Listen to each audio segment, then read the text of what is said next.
Episode number 149. You can spend all the time trying to build a community, but that community is going to grow at the speed it grows. Right. You'll put a little bit of fire on it, but social ads are something that you can scale near infinitely whenever you want. Welcome to the Be Real Show with Travis Too Tall and Huff, where we talk about life, dreams, social media, and business.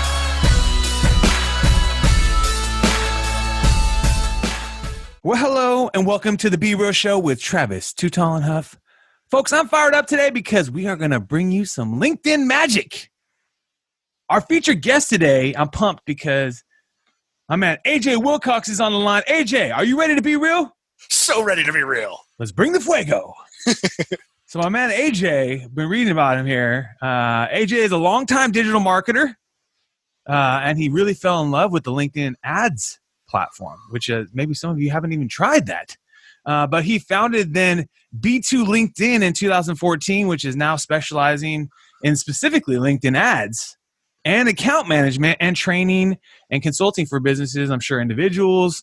And then since then, obviously, it's been a great success for you, my man, because LinkedIn has been, acquired by Microsoft. It's taken off, but he has helped manage hundreds of different accounts and campaigns, with $100 million or more in ad spend on the network. So he knows what he's talking about. I mean, if you spend $100 million with your clients' budgets on ads, you know what you're doing.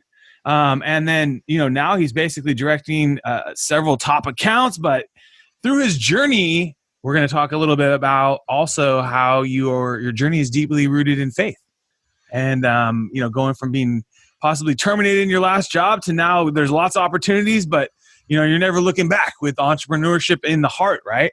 And also God by your side too, right? That's right. That's awesome, brother. That's awesome. So it's a pleasure to have you on the show today. How's your day going today? Hey, it's going okay. I know we had to reschedule last week because I had a little bit of a cold, but it happens right now, huh? Yeah, despite a little bit of scratchy voice, I'm going to bring the fire. You're bringing the fuego, my man. So get into me. What started your love for LinkedIn ads? Or LinkedIn in general, I guess. Yeah, so LinkedIn started in college. I had a college professor who said, hey, before you graduate, just make sure you've got a profile. So that was back in 2007. Right. That went pretty well.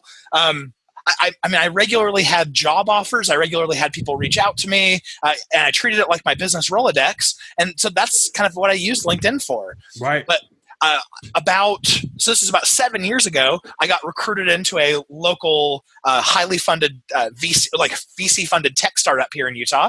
Oh. And I go and talk to my CMO, my new boss, on the very first day of work. And I laid out all of my plans. And she was like, okay, all that sounds great. Go ahead and execute. But just so you know, we started a pilot with LinkedIn ads about 2 weeks ago. So see what you can do. And of course, I didn't want to look stupid to my new boss. So I saluted and said, yes, ma'am. And I walked out of her office and went, what in the world is LinkedIn ads? I've never even heard of this. Yeah. So I didn't want to look stupid. So I went and dove into the platform and started trying to mess around with it and learn it a little bit.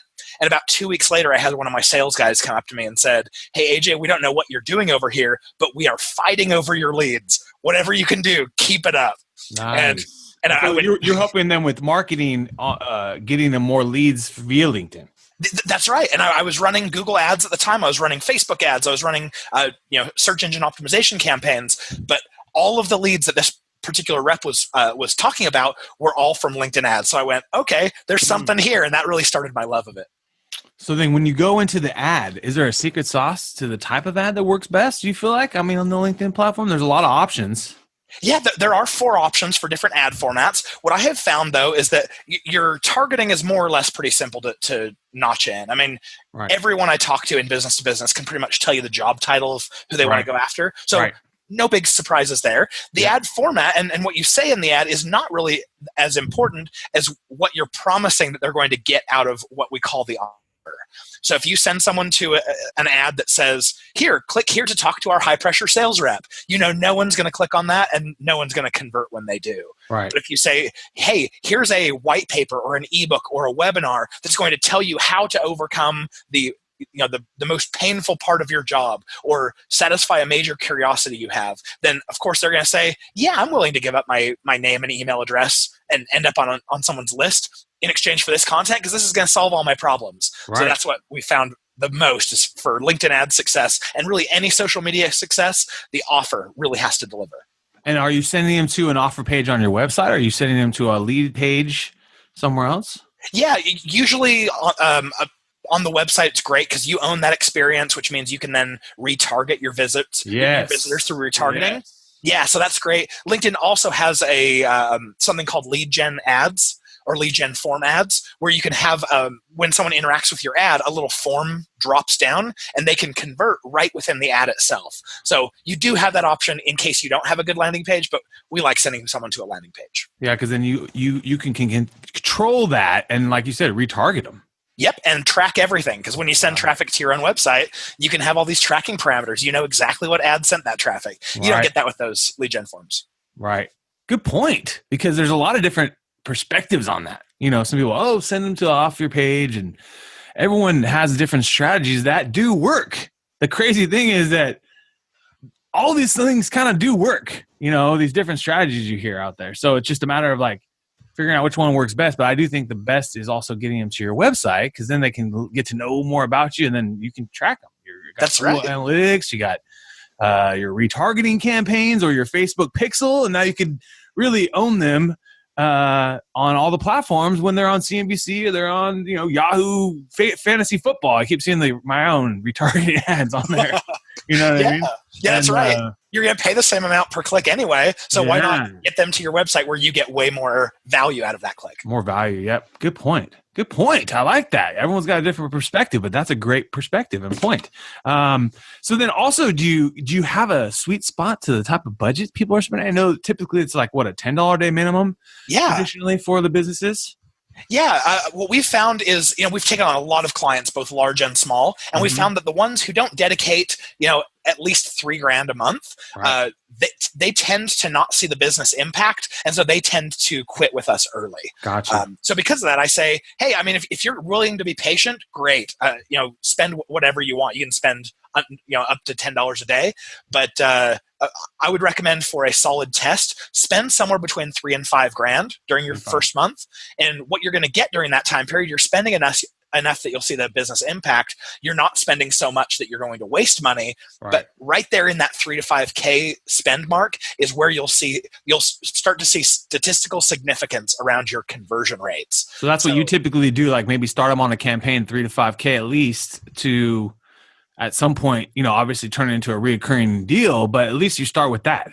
Exactly. And by the end of month one, we've got statistical significance. So I can say with 95% confidence, yes, this is working. You should continue to invest, or you should grow, or no, this is not working. You should fire us. Great point. Great point. And it's also because sometimes it's just the truth of the business. Some ad campaigns just work better than others. Let's just be real. I mean, after doing this for 10 years, I know it's like you can still put the same budget, but then some things just go get more love. People will actually convert more on certain offers.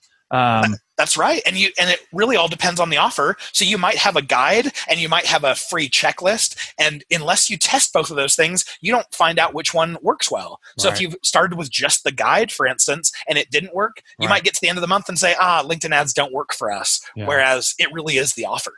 So you got to maybe come up with then multiple offers. Yeah, totally. Test, 2 or 3 different ones. See what that what you do with the $3,000 to $5,000, 2 to 3 different offers? Yeah. We will test as many offers as we possibly can. Usually that's 1 to 3 offers 1 to 3 per month. Got you. And then also, as just, you know, obviously you got to make money. So you just charge like a percentage management fee or some sort of consulting fee to help manage the contract? Yep, that's right. We charge basically 20% of ad spend. So yeah, we start good for you, man. With no contract. It's like we run month to month because we don't want to rope you into having to spend money on a platform that's not working. It's smart too, because folks, I mean, like my business is social media management, but the ad side, which is the bigger dollars, you know, with social media management, you're kind of going to be tapped out to how much time it's going to take you to manage the brand, how much goals they have, how big the brand is. But the ad side is where you can really move things, you know, more than just building a community, right? So my business is actually over time has evolved into, you got our management business where we have to do the hard work. We're, you know, responding on pages, going into Yelp accounts and reviewing, you know, doing organic management on Yelp. and obviously all the social platforms, but then also the ad side. That's the secret sauce.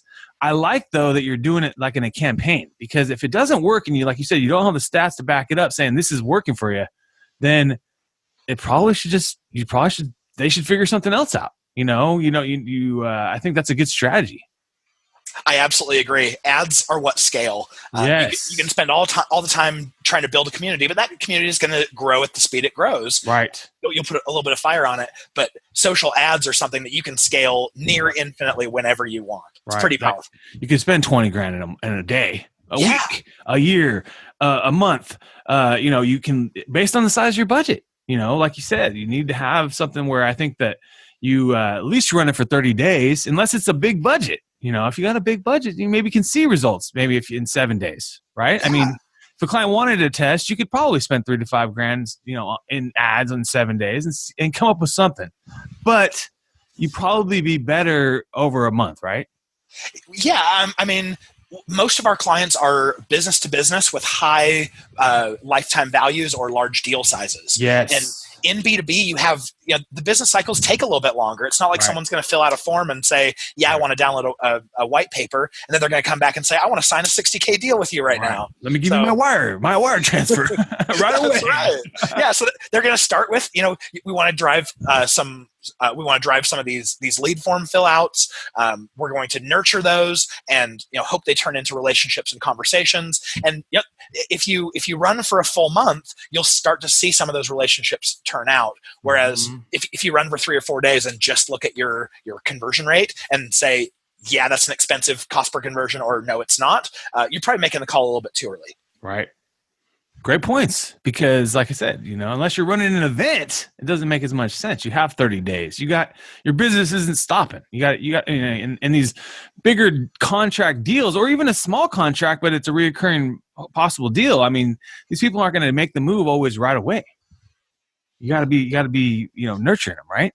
That's right. And if you're running search channels like Google Ads and Bing Ads and SEO, those are the types of deals that can close tomorrow because they're searching you out. But on social, you do have to chill a little bit, take it a little bit slower. Great point. I've been more and more thinking about that. What is the difference? And you're right. It's like people that are a Google search, the reason why people pay so high of cost per click, lawyers would pay hundreds of dollars per click in certain markets, is because when they get the click, it goes to a call. It's someone's answering it, and they're able to make a lot of money from that deal right there.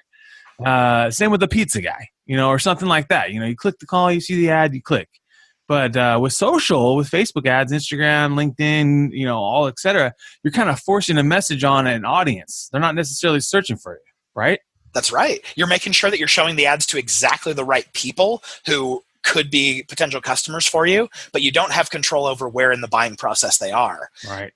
On search, on the other hand, you're targeting, these are the right people who are looking for what you do, but your sales team will tell you that some of those leads are pretty low quality because you can't qualify those people by who they are.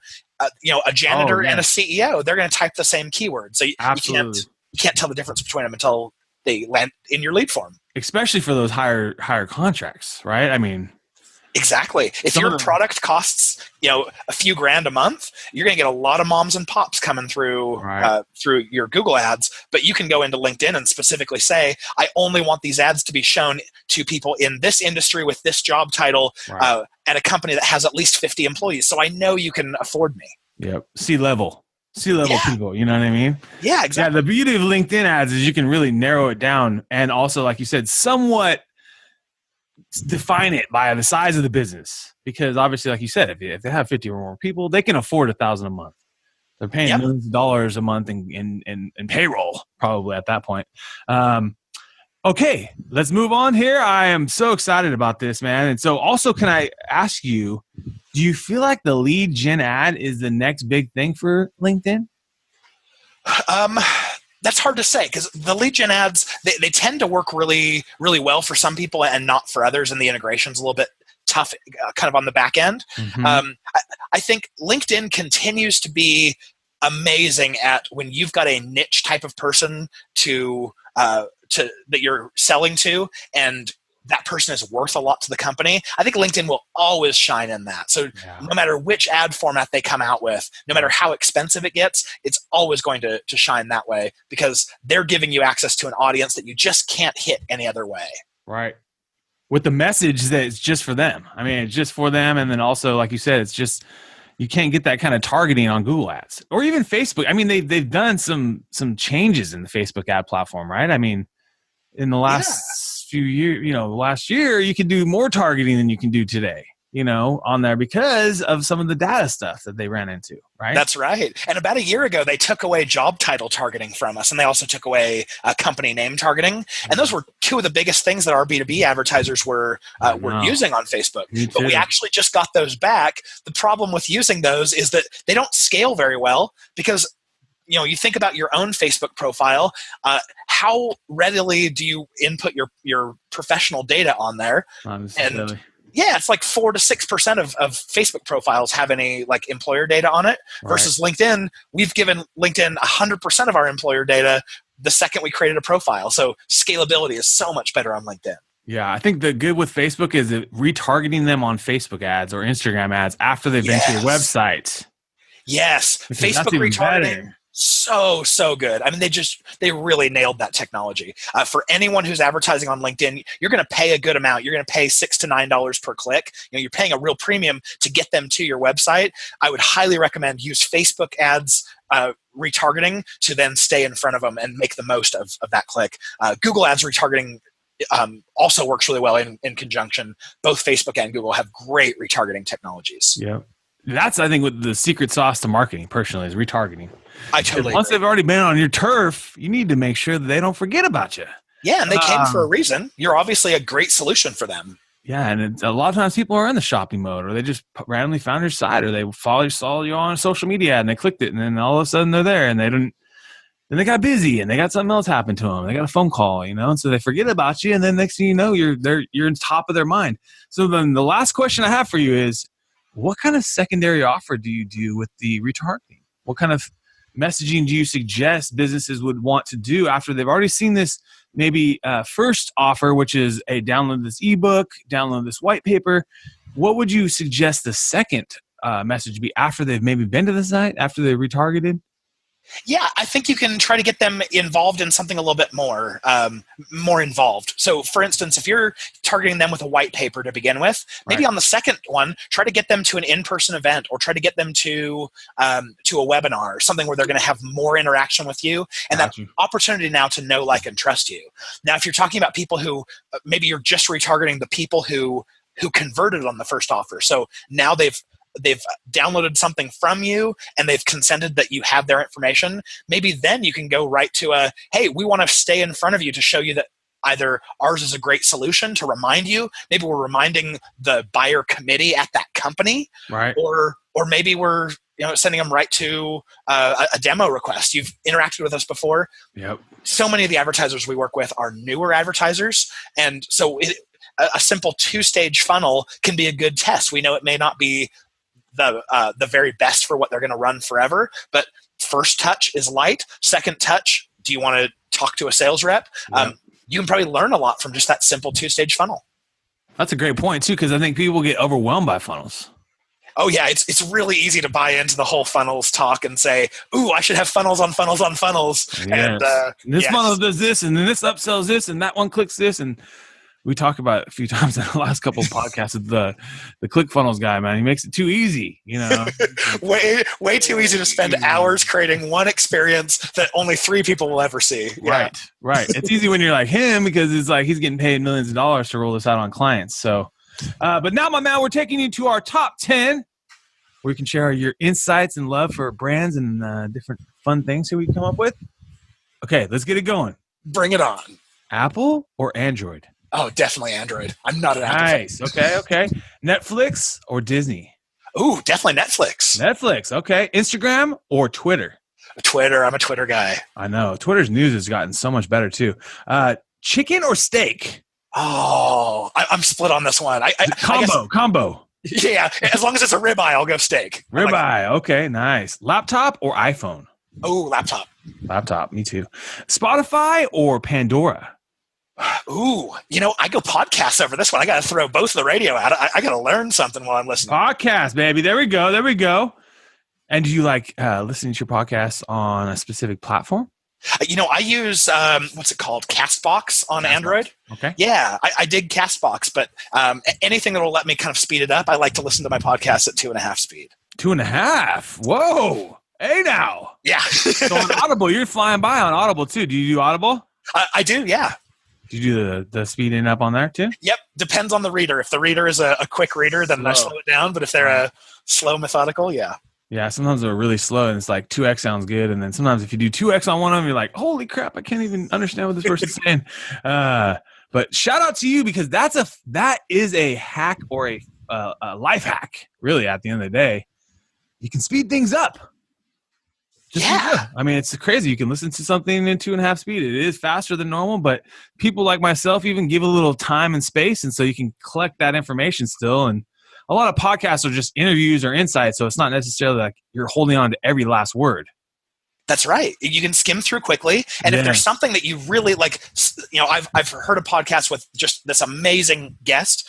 I want to make sure I go and reach out to that person or download their stuff. Smart. You go to the show notes page. You can grab it. You can always rewind. You can always slow it down. Right. But yeah, go fast speed to kind of collect where your priorities are. And I think anyone doing a podcast, like yourself, being on a podcast, it's the way to go for marketing, because I know for us, our podcast is getting more and more people wanting to book guests on our podcast. That's how we know there's a need that we're filling, and then our numbers keep going up. It's not, we're not the Joe Rogan show. Let's just be real. But we have a specific niche that we're filling, to the marketplace. And also some of the people that are listening to our show are C-level marketing people, big companies, Papa John's, some big companies out there that people are listening to.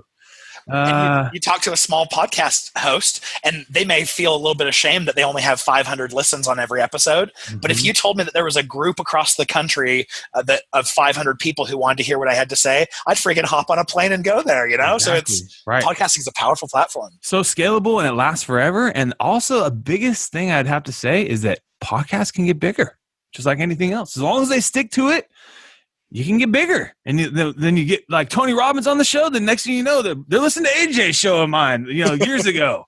You know what I'm saying? So that's the other coolest thing about it. People do binge, or they like to, listen to multiple shows once they stumble on a new one. So getting off track, but getting back on track, movies or video games? Oh, yeah, movies. Movies. Reading books or listening to books? Oh, definitely listening. I'm not a big reader. Stocks or crypto? Oh, crypto. I like crypto. Coinbase might be going IPO this year. You never know. Ooh, exciting. Yeah. Oceans or lakes? Ooh, let's go lakes on this one. Lakes. Nice. So then a couple more. Why do you love being you? You know what? I'm a funny person, and I'm okay with that. I grew up as a redhead, and I still am a redhead, and so I was and I'm a chubby redhead, so I was always used to getting made fun of. But I think that's cool. Like now, I know how to treat people because I treat people well, and I've always respected people, and I'm kind of used to getting kicked around. So now I'm a kind person. Hey, you know what? Hey, no matter what, when you're in business, you are helping customers too, right? I mean, you are providing a value since 2014. You've been doing this on your own.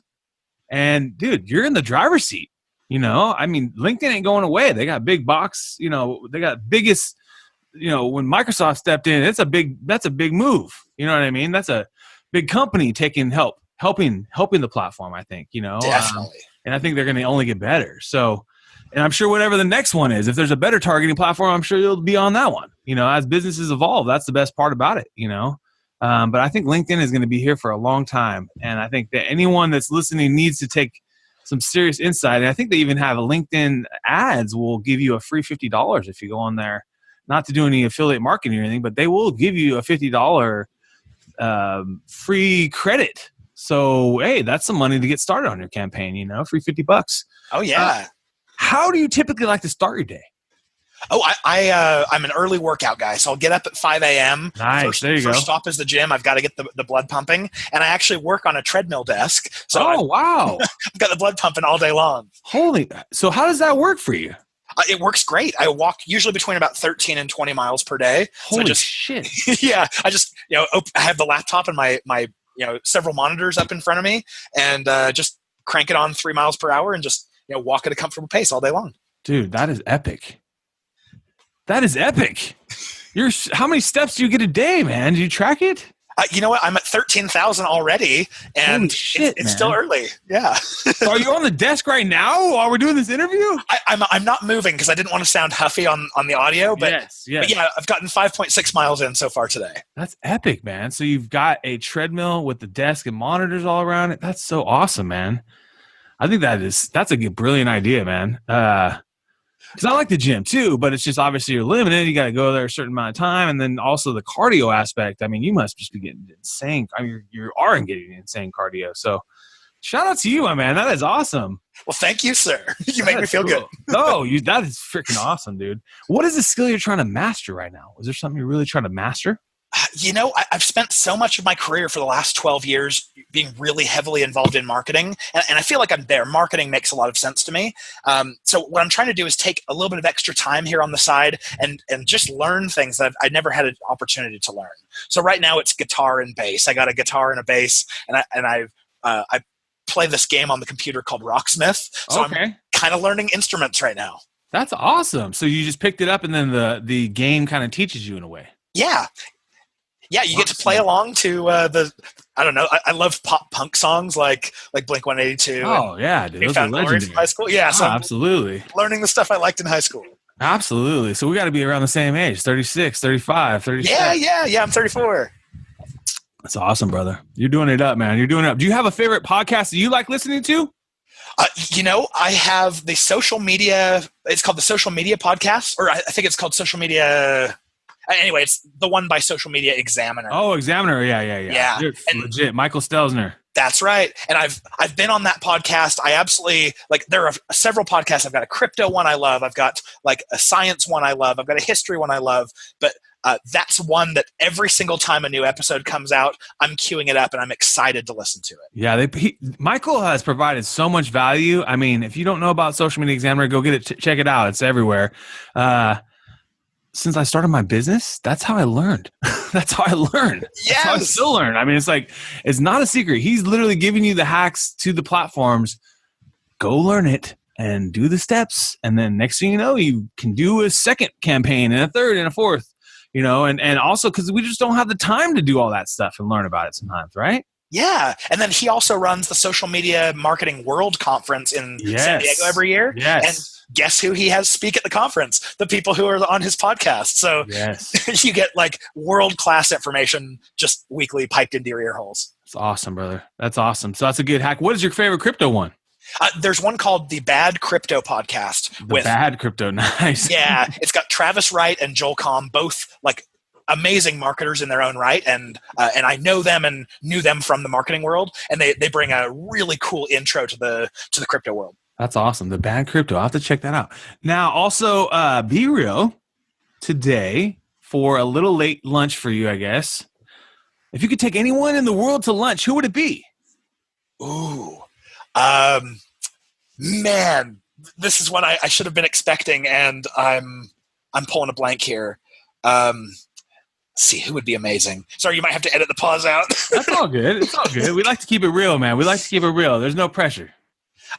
You know what? I think I would want to take Jeff Weiner, the CEO of LinkedIn, out. There you go. Yeah, I've met him before, had a very brief conversation, but yeah, I've got a lot more I'd love to pick his brain on, and I obviously am a big fan of the network. A great CEO, too. Yes. A great CEO. For LinkedIn, as we've been talking about today. Is there a book that has changed your life? Drive by Daniel Pink. You know that one? Oh, yes. Drive. Yes. I love that one because, when I very first started my company, I just assumed that motivation was all about money. And then when you find out, like, people are driven by different things. And I found out I'm not driven by money. I'm driven by making a difference in the world. So if you can find out how someone likes to be rewarded, that's, you can get a lot further in business. So that has simultaneously saved me a bunch of business. It saved me employees, and it saved me a lot of money. So love that book. Drive. We'll put that in the show notes too. What is your favorite thing to do at night? A show? Something to relax? Do you have something on Netflix you like to watch?